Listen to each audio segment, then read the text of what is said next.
Earlier tonight, Democratic leader Hakeem Jeffries said that if Republicans shut down the government, Democrats will make sure the American people know who is responsible. House Republicans will now own any harm that is visited upon the American people that results from a government shutdown or worse. Joining me now is Congresswoman Jasmine Crockett, Democrat of Texas, a member of the House Oversight Committee. Congresswoman, thank you for being here tonight. What is happening in the House of Representatives? This was supposed to be just, a pro forma exercise. They're going to pass this year, and it has turned into an utter debacle with people openly calling for Speaker Johnson to be thrown out of the Speaker's office. How are Democrats looking at this?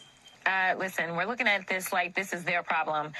We have seen this play out over and over in the entire 2 years that I've been in Congress. We know that they had a problem picking a speaker when I first got to Congress, and I thought since they held on to the speaker a little bit longer than they held on to McCarthy, that I could go into January knowing that Mike Johnson would be the speaker, but now they're calling for his ouster. And remember, this is not like one of the most senior members, right? So basically, he had not burned enough bridges, and so they had to go way, way down in seniority to find someone that they could come to a consensus on. When they swear in January, or when we all try to swear in January, listen, there's going to be less Republicans than we had in the 118th, right? Because the story has not really been told about how strongly House Democrats performed while the Republicans won the White House, while they ended up picking up so many seats in the Senate.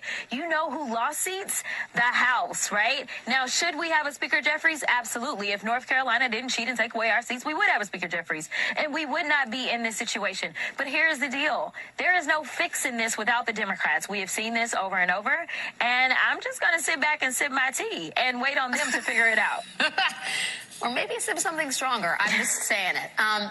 Hakeem Jeffries, you talk about Leader Jeffries and say, he said in a statement, House Republicans have been ordered to shut down the government. You know, the lack of cohesiveness on that side is why this has been the most unproductive Congress.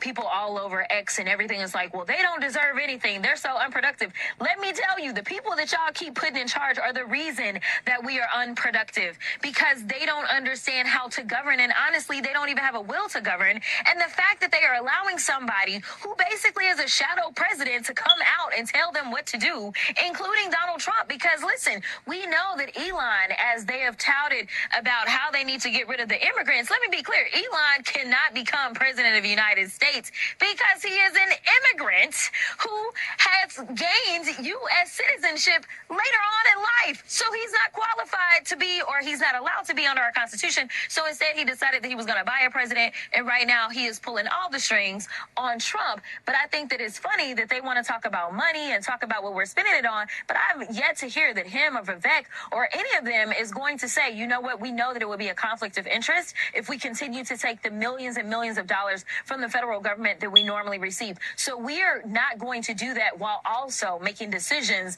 about what to do on the budget for the federal government. I guess the question is, it's chaos, right? The car guy, the rocket guy is now dictating legislative priorities, scuttling bills in the House of Representatives that could shut down the government. The speaker, who was elected after a lot of back and forth inside the House Republican Conference, could be on his way out in 3 weeks. The question, I guess, is, do you worry as Democrats that what might come after Mike Johnson could be potentially worse than what you have now? I don't think it can get any worse. I mean, here's the deal. We thought that Mike Johnson was even worse than McCarthy. And Mike Johnson had to realize, in order to get anything done, that he had to come and talk to us.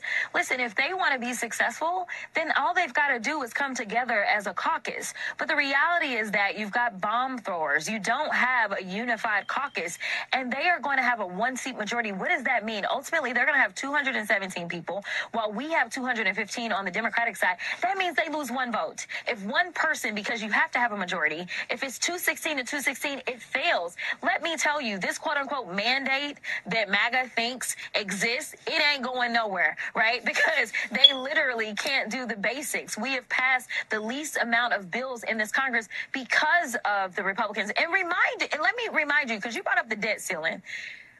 Remember why the last speaker got kicked out? It was because